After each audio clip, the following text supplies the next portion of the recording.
Okay, Joel, you are a cement head. Uh, you have done concrete for into your third decade now, or over 33 years, 30 years. Anyway, tell me a little bit about your shop you've got here, and we want to talk about the Metakaolin eventually, but right now, just give us a brief, quick tour of what you've got here. So the shop started as there's lots of nice shops getting built, but all of them tend to have weaknesses that are just a part of the design. So I wanted to build something that was eliminated, I guess, a lot of those weaknesses, had the durability and all the positives of concrete. So what we built is a concrete shop. It's an insulated panel. The insulation is on the inside of the wall, so there's concrete on the outside and the inside of the wall. And then we poured these all standing in place. And the insulation is a continuous envelope from the floor. It connects to the walls, and which connects to the ceiling or the roof. And so there's very minimal heat loss in the entire building. And one of the things that was important for that was obviously a concrete that was very durable and had characteristics that allowed us to work with it as well. And so part of that was Metakaolin. One of the things we like with Metakaolin, or many of the things we like, but few of them are, it is a nice workable mix as far as finishing. You know, guys notice if there's no Metakaolin in the mix, you tend to sort of say, hey, there's something off with this mix. It's not finishing, it doesn't feel quite as nice as we're used to. So generally you'll talk to the ready mix or whatever, and they'll say, yeah, for whatever reason, there's maybe less in this mix or something like that. One of the other things that really got us going into, I guess, Metakaolin was, for a number of years, there was another ready mix in town, and they were basically the only game, and elsewhere when you drive around doing jobs with the local ready mix, wherever that happened to be.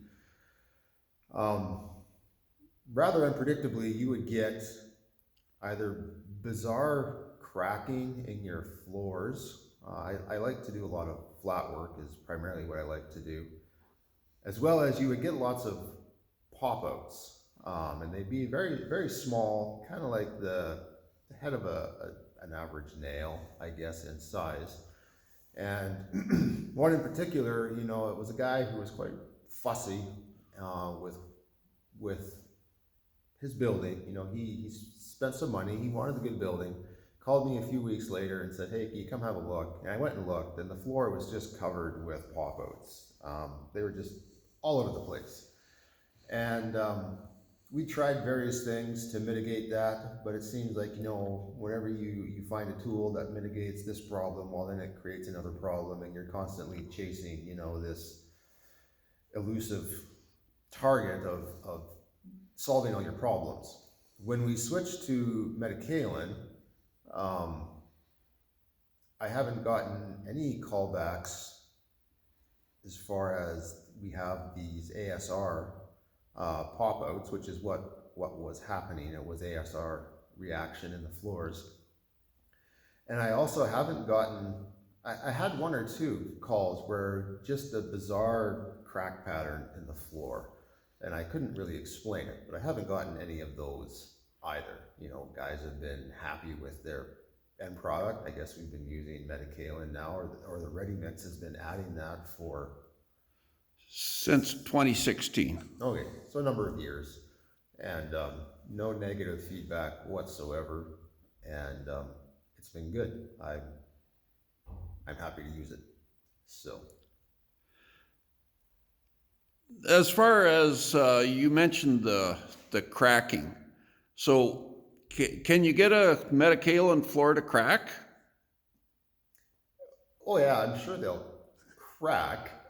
I mean, concrete cracks, but it's not quite so unpredictable or random. You know, it's generally, it follows the rules of concrete should crack theoretically at these locations, and you follow those rules and you're good. You know, if cracking's a concern for the customer, you put in control joints and they're happy. And outside flat work, it's still important to cure your or to do evaporation control. Or can you just pour it and? Oh, no, it's, yeah, you still have to practice, I guess, good concrete placing, finishing, curing techniques, but it's a lot more forgiving. Yeah. Okay. So Joel, can we just pan around and look at your floor a bit? Yeah, sure. Go ahead. Oh, now Joel, you're a cement head, but this looks like a carpenter shop. What's going on? It's in the wintertime, I find things to do. So I like playing with wood. I have a sawmill, cut down local trees that are about end of life. So that's the reason for all the wood laying around. Okay. Well, here we go to the floor. Now this is a control joint that's been cut and filled. The floor is also diamond polished. Joel does diamond polishing. And so he just wanted to do this. His workbenches happen to be concrete as well. And, you know, you can tell a cement head when you get into his place, because it's,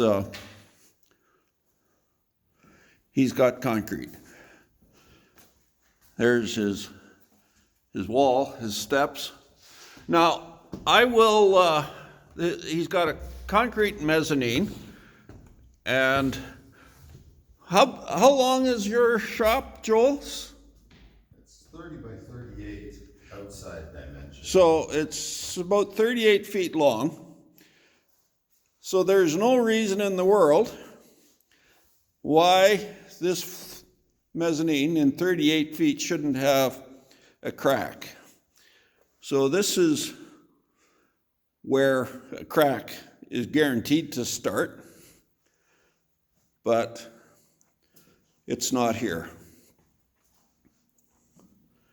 We can just walk along.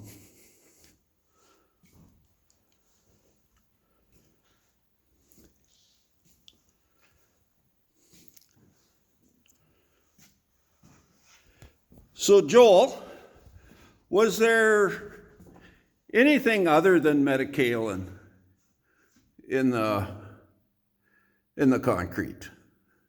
You have some other things in here. I think you have fiber mesh. Yeah, I believe there's fiber mesh. It's which you use a lot of. all the time, unless it's form work, but if it's flat work, I'll put fiber mesh in it. And did we use nanosilica in this as well? Do you remember? Probably. It's probably got that stuff in there too. Yeah, Generally, okay. if it's an option, I'll put it in. Okay, well, and we'll call this good now. Thank you, Joel. Yep, no problem.